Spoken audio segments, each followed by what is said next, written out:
உலகில் உள்ள தொண்டர்கள் அனைவரும் ஆமா பூமகளை பார்த்தவாறு நெடுஞ்சான் கிடையாக எந்த கடவுளா இருந்தாலும் விழுந்து வணங்குவாங்க.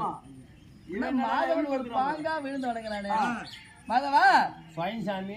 இறைவனை பார்த்தால் பெரியவர்களை பார்த்தால் நெடுஞ்சான் கிடையாக கவிழ்ந்த பாவனே வணங்கணும்.